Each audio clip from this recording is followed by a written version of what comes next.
Shalom saudara-saudari yang dikasihi Tuhan Yesus Kristus. Saat ini kita akan merenungkan firman Tuhan dengan tema Hidup sebagai pengikut Kristus yang terambil dalam Kisah Para Rasul pasal yang ke-21 ayat yang ke-18 sampai 40.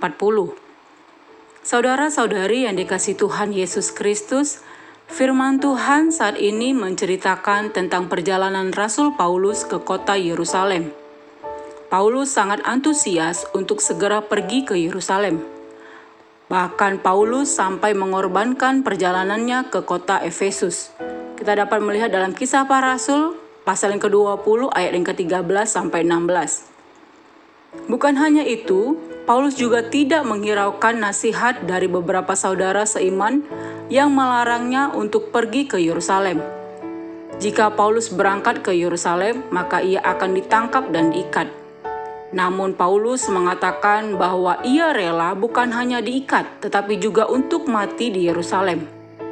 Ada beberapa poin yang akan kita pelajari, antara lain, 1. Kerendahan hati.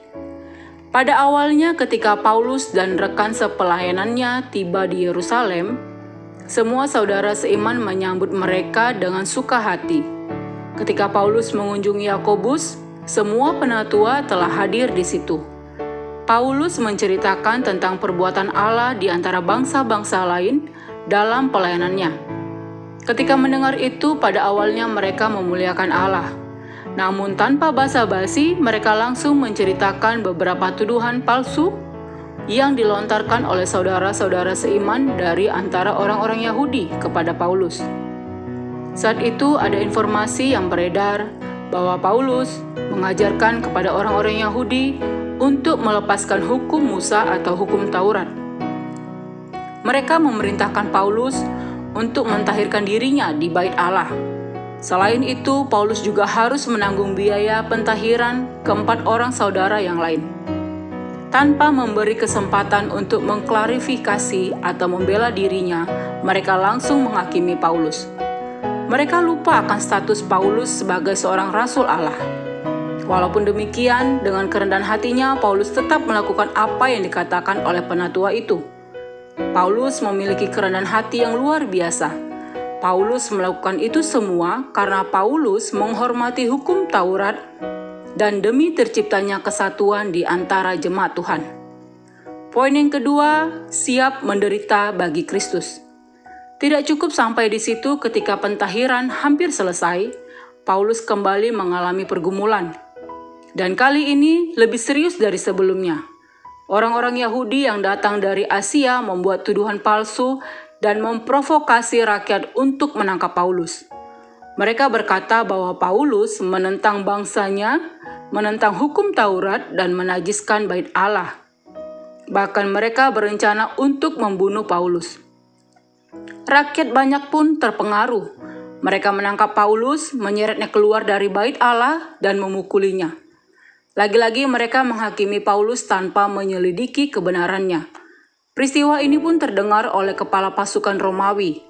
Kepala pasukan Romawi memimpin pasukannya untuk menyelamatkan Paulus dari tangan orang-orang Yahudi tersebut. Paulus diikat dan dibawa oleh kepala pasukan Romawi untuk keluar dari kerumunan orang banyak yang berusaha menganiaya Paulus. Paulus juga diberi kesempatan untuk mengklarifikasi dirinya di hadapan kepala pasukan Romawi dan orang banyak. Aplikasinya, saudara-saudari yang dikasihi Tuhan Yesus Kristus, melalui firman Tuhan ini kita mau belajar bahwa sebagai pengikut Kristus, kita harus memiliki kerendahan hati. Ketika kita mengambil keputusan untuk percaya dan mengikut Tuhan Yesus, maka kita harus siap untuk mengambil segala resiko yang mungkin akan kita alami ke depannya. Baik itu difitnah, direndahkan, ditangkap, disiksa, atau bahkan sampai harus mempertaruhkan nyawa kita. Setiap orang yang mau mengikut Yesus harus siap menyangkal dirinya, memikul salibnya setiap hari dan mengikut Yesus. Lukas pasal yang ke-9 ayat 23-24. Jangan tawar hati. Walaupun ada tantangan yang akan kita hadapi ketika kita mengikut Tuhan Yesus, tetapi selalu ada pertolongan Tuhan yang Tuhan sediakan bagi setiap kita yang hidup dan mengandalkan Tuhan. Saudara-saudari yang dikasihi Tuhan Yesus Kristus, biarlah hidup kita yang hanya satu kali ini kita persembahkan bagi Tuhan untuk kemuliaan nama-Nya. Demikian firman Tuhan, selamat beraktivitas, Tuhan Yesus memberkati, Shalom.